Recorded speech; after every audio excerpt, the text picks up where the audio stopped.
Today on Free Field Training, we are looking at the absolute state of the art in soft body armor. Both of these are made by Safe Life Defense, and they both come out within the last couple of years. They're aimed at two very different markets, and a very different market from what you get from the traditional method by which we see companies selling soft body armor.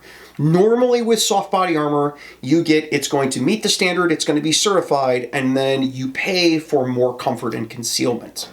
With these, they're both NIJ certified. This is Safe Life Defense's Hyperline and Safe Life Defense's HG2. Both of them are NIJ certified level 3A because that's the standard that we can certify them to today. However, they're aimed at two different markets and they have two different price points. Hyperline is designed for the absolute best in concealment. It is less than a quarter inch thick. It's actually 0.19 inches thick, and it's extremely light, one of the lightest armors out on the market. HG2 is designed to meet level 3A standards, but it's also made to meet the HG2 standards, the new NIJ standards that haven't even been put out for certification yet. It's already made to meet those standards, so as soon as it can be certified HG2, it's expected to be able to do so. HG2 means that it is going to be able to not just be able to take a spray water test and still be able to stop all the things within the threat level, and a tumble test and still stop all the things in the threat level like 3A, but also a full water submersion in a longer, more arduous tumbling process. It's also designed to be able to take shots from further angles, including up at a 45-degree angle, down at a 45-degree angle, and from the sides. This makes it a much more versatile protective armor than what level 3A is. It's also designed to stop things that are threats that are more realistic today. Back when the level 3A standard was developed, we thought 357 SIG was going to be the next big thing, and it really turned out to not be. But what we've seen more of on the street, far more than 357 SIG, is 9mm carbines. So while the velocity and weights are very similar between 357 SIG and a 9mm carbine, the bullet profiles tend to be very different. 9mm tends to have a much more rounded profile, and so it's a very different threat profile for armor to stop, because in order to create that mushrooming effect and that parachute effect that we need in order for the bullet to be stopped and stop with minimal backface deformation, you need to be able to take into account those new rounded profiles. It's a different thing in order for the armor to stop. Hyperline, on the other hand, is designed for the ultimate in concealment, which means while the standards allow a shot further from the edge and for it to stop all of those things, being designed for concealment has to account for people using it slightly undersized in order to better conceal it. And while this isn't recommended by the manufacturer, it is something that everybody knows people are out there doing. They're buying a slightly smaller size in order to make it easier to conceal. This is not only light and thin, but it also allows protection all the way to the edges. I've personally shot this with 357 Magnum less than an inch from the edge and had it stop the bullet no problem.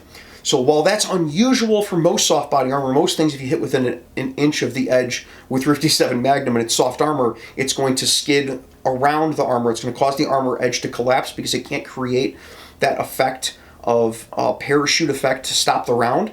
It's going to skid around and it might actually go under the armor or over the armor or through if there's something soft like your soft tushy parts around it. This armor allows you to take advantage of the full area of the soft armor and not just the area that's 2 inches and in. If you can imagine, that actually significantly cuts down the protection area for most soft armor.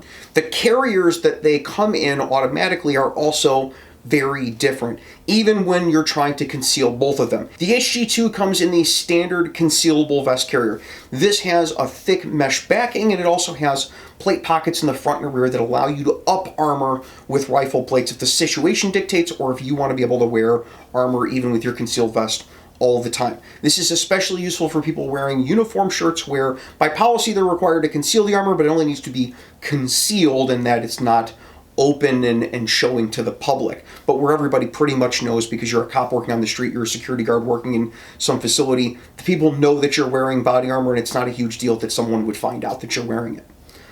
Hyperline is designed for the ultimate in concealment. Because of that, the carrier is extremely thin and there's a lot of points of contact that allow you to change the suspension in order to fit it to your body. And once you put this on yourself and wear it for a while, the heat allows it to mold to your body and get a closer and closer fit. And as it does so, you can change the strap directions, change the strap tension in order to get that perfect molded fit so that you can wear this under something like a very light jacket and have it completely disappear, under a uniform shirt, have it completely disappear, or even under a suit and have it completely disappear so that people don't know that you're wearing soft body armor. This could also be really useful for people who are going to be taking this whole setup and putting it inside of a custom-made uniform carrier for work. It's something that I do, and this stuff is so thin that I have been accused at work after putting this inside my uniform carrier of not wearing soft body armor at work. Somebody will say, there's no way there's an armor panel in the back of that. It looks like there's nothing in there, and then they feel it and they can feel the armor inside. This stuff is really amazing and allows you to conceal in a way that most body armors don't, and because of that, it costs far more than HG2 does. HG2 is going to become their new minimum standard for soft body armor. It's literally the entry-level project, and yet it allows you far more protection that you can get with most soft body armor that's available out there, including stuff that's a lot more expensive than this. If you're looking for something that is more protective than both of these, you can check out Safe Life Defense's Level 3A+. It's what I recommend to people who are going to be wearing a uniform carrier or a tactical carrier style setup and also want the most protection they can possibly get while wearing soft body armor. It provides protection against cuts and slashes and stabs and all sorts of other stuff, and especially is spike rated and also is special threat rated for FN57 rounds and Liberty Civil Defense 50 grain 9mm and all sorts of other things that are upper level threats that you wouldn't actually think you're going to see all the time on the street. But for people who are in a very high threat environment, it gives a lot of peace of mind, and it lets you know, hey, if somebody does come at you with a shank, you don't have to worry about whether your soft body armor is going to stop it with the 3A+. All three of those are NIJ certified. All of them are going to meet the same level 3A standards that you would get from most companies that just give you a good, better, best.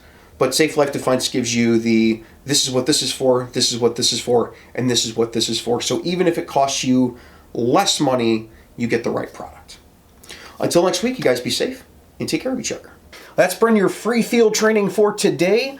While you're here, check out one of the other videos that we made, or down here, subscribe so you can see more. Or you could check out Patreon, where you can see how you can get your name put on the videos, like all these fine folks over here. I'll see you guys next time.